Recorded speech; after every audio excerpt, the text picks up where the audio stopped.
estaríamos muy lejos de comprender adecuadamente este Evangelio si pensáramos que Jesucristo se limita a enseñarnos o a exhortarnos acerca de ciertas normas de conducta, de protocolo social, cómo proceder ante una invitación, ante un banquete, ante una comida.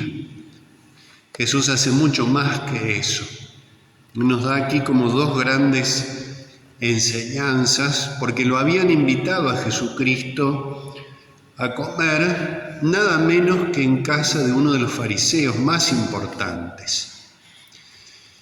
Esta introducción del Evangelio ya nos da una pauta de comprensión, porque especialmente en el mundo antiguo y en el mundo bíblico, por supuesto, la comida era un signo de la amistad, era un signo de la caridad, un signo de amor, de benevolencia, de mutua comprensión.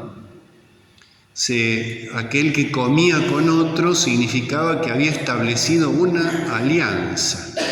Por eso se habla en la Biblia de comidas de alianza, de banquetes de alianza, que era el contexto propicio para celebrar los vínculos, para establecer las alianzas.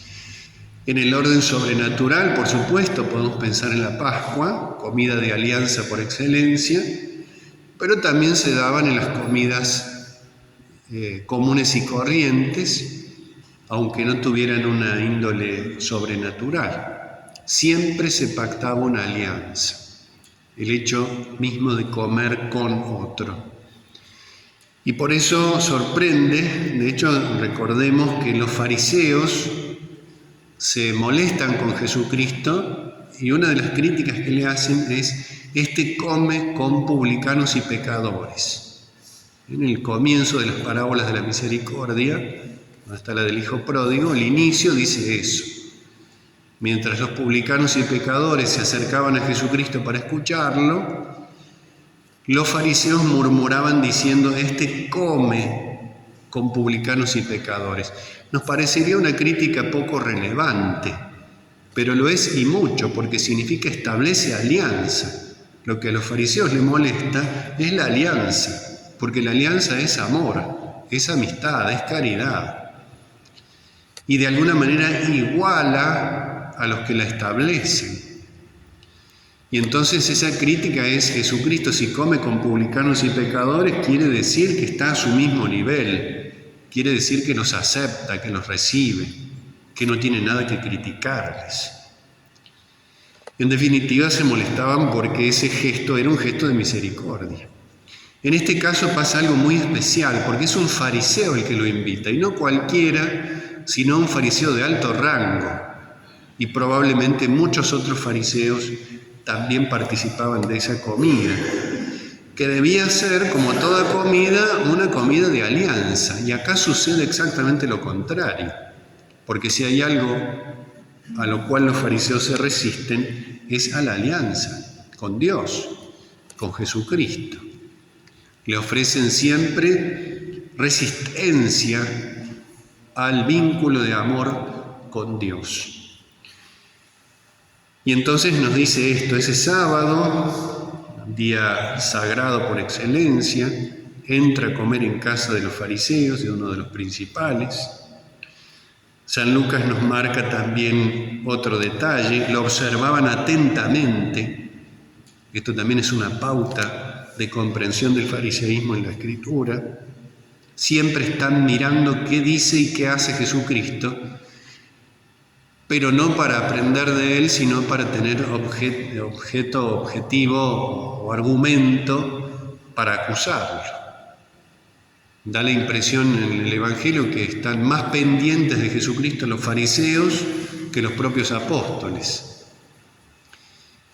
Están siempre presentes los fariseos, todo el tiempo, observando, escuchando, buscando, confabulándose, viendo, porque su objetivo principal es rechazar a Cristo.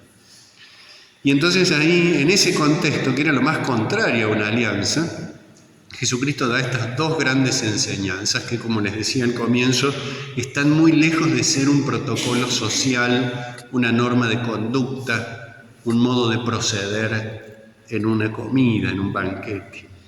Lo primero que dice es que no colocarse en el primer lugar, y lo segundo que dice es que cuando celebres una fiesta no invites a tus parientes ni a tus amigos, sino que invita a los pobres, a los lisiados y a los ciegos.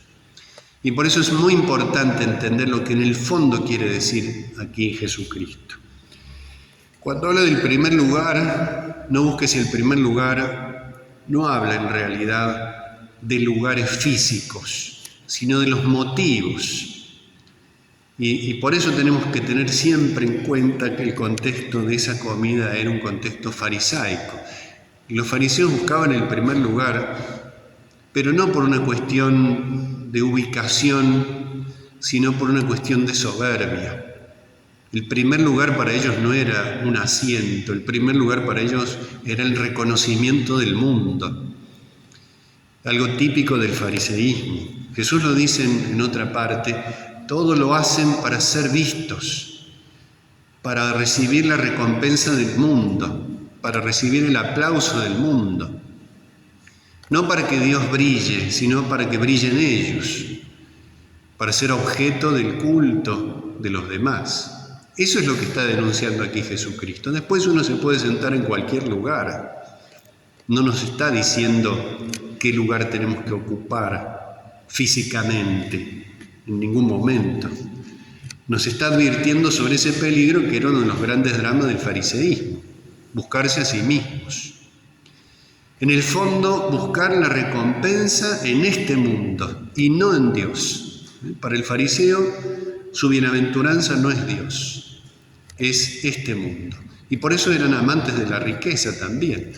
No porque la riqueza sea mala, sino porque lo buscaban como un fin. Muchas veces Jesucristo denuncia esto. Y entonces, esta primera recomendación de buscar o no los primeros puestos se refiere fundamentalmente, o trata de responder esta pregunta: ¿cuál es el mayor interés de nuestra existencia? ¿Dónde buscamos la felicidad? ¿Hacia dónde orientamos nuestra vida? Eso es lo que está de fondo. Los fariseos orientaban su vida a las cosas de la tierra, a las cosas de este mundo, al reconocimiento, a la glorificación, a la vanagloria, al orgullo, a la soberbia. Eso es lo que buscaban. En la segunda apreciación o consejo, exhortación que Jesús dice que se lo dice a los fariseos, insistamos en esto. Siempre es bueno tener en cuenta a quién se dirige Jesucristo. Cuando des un almuerzo no invites ni a tus amigos, ni a tus hermanos, ni a tus parientes, ni a tus vecinos ricos. No nos está prohibiendo invitar. Uno cuando celebra una fiesta, una comida, puede invitar al que quiera. Jesucristo no está diciéndonos a quién sí y a quién no. Nos está diciendo algo mucho más profundo. Esos pobres, esos lisiados, esos paralíticos, esos ciegos, esos que no tienen cómo retribuir el favor que se le está haciendo, somos todos nosotros. Es mucho más profundo lo que Jesucristo dice aquí. Nosotros hemos sido invitados a un banquete, al banquete del reino de los cielos, ese que nos habla el Apocalipsis. Y todos nosotros somos parte de este grupo. Todos nosotros tenemos alguna parálisis espiritual, alguna pobreza espiritual, alguna ceguera espiritual, alguna enfermedad espiritual. Y ninguno de nosotros puede tener el derecho de ingreso al reino de los cielos por sí mismo, por nosotros mismos. No podemos retribuirle a Dios lo que Dios nos da a nosotros. Los fariseos buscaban también esto, la mutua retribución. Entonces había como incluso a veces envidias entre ellos, a ver quién preparaba el mejor banquete para brillar más, para buscar la recompensa. precisamente en el mundo y no en Dios. Nuevamente sucede lo mismo. Por eso es interesante descubrirlo desde esta perspectiva. Jesucristo nos invita a un banquete, Jesucristo nos da algo que nosotros no podemos retribuirle, que no tenemos el tiempo de la vida ni de la eternidad para agradecerle el haber sido invitados. Es Él quien nos invita a nosotros. Y es Él quien nos dice, volviendo a la primera parte, amigo, acércate más. ¿Vieron esa pequeña frase? Para aquel que se quedó lejos. Cuando venga el dueño del banquete te dirá, amigo, acércate más. Esto también nos lo dice a nosotros. Porque nosotros también ocupamos el último lugar. Jesucristo ocupó el último lugar. Y nos dice San Pablo en ese himno de la carta a los Filipenses, ¿no? Como el Hijo de Dios, siendo Dios y sin dejar de ser Dios, abandona su gloria, deja de lado su gloria, se reviste de la condición humana, se hace esclavo, muere y muere en la cruz, el último lugar. Y por eso, nos dice ahí San Pablo, Dios lo exaltó y le dio el primer lugar. Los últimos serán los primeros. Jesucristo ocupó el último lugar, ¿no? Con su pasión y su muerte, y por eso su nombre está por encima de todo nombre, en primer lugar. Eso que pasa con Jesucristo también con nosotros. Ese último lugar en el cual nosotros estamos a causa del pecado, en definitiva, la lejanía de Dios, recibimos esta buena noticia, este evangelio, acércate más. Como si cada día el Señor nos estuviera diciendo eso, en lo profundo y en el silencio de nuestro corazón. Amigo, el vínculo de alianza, acércate más, cada día más. Por nosotros mismos no podemos, pero por nosotros podemos abrirle el corazón para escuchar esa palabra y para que esa cercanía con Cristo sea cada vez más profunda.